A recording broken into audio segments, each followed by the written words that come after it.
Well, 1 week ago, an NBA dream took one step closer to becoming a reality for three Jazz hopefuls, Justin Wright-Foreman, Miaoni, and Jarrell Brantley. They were all selected by the Jazz in the second round of the NBA draft. Well, those three guys were all officially introduced today as the newest members of the Jazz in their press conference at Zions Bank Basketball Center. They made an appearance yesterday at a basketball camp down in Provo. They all expressed their excitement today to be in Utah and to have this opportunity, and they're all familiar with the strong tradition of hoops that we have here.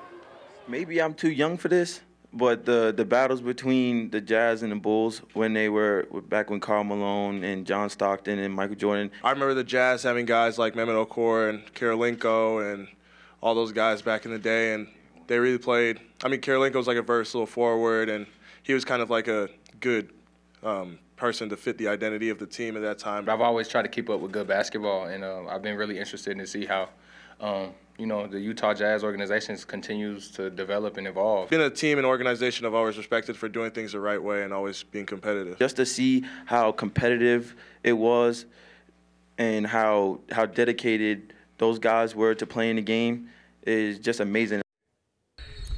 Well, those three guys, they'll be making up part of the 15-man Summer League minicamp roster that was actually released today by the Jazz. There are a total of 13 rookies on that roster, along with Jazz center Tony Bradley and 30-year big man Willie Reed. Summer League begins on Monday when the Jazz face the Memphis Grizzlies.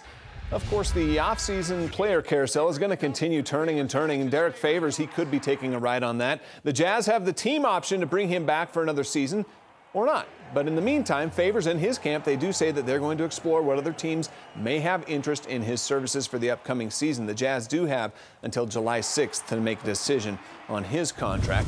The Lakers, in the meantime, they're keeping pace with the ever-changing Western Conference. They have reworked their trade for Anthony Davis, which was announced earlier this week, to include sending 3 players to the Washington Wizards, which will free up enough money for the Lakers to make another max money move in free agency. And Davis, well, LeBron James is giving him the number 23 jersey to maybe sweeten that deal a little bit. That's the number Davis has always had. Amazes me at how positive he was through all this. He never once asked, why do I have to do this? He's never once complained about anything. Well, in January, we had the privilege to share the story of a brave 6-year-old, Nixon Walker, who was battling osteosarcoma. As a part of the Nada Foundation, Nixon and his family were invited by Haloti Nada to fly out to Philadelphia, attend an Eagles game, among other activities with the NFL star. Well, tonight we are sad to report that Nixon did pass away Tuesday night. If you'd like to contribute to the family's GoFundMe page, you can find all the information you need by visiting the KSLSports.com website. We'll be right back.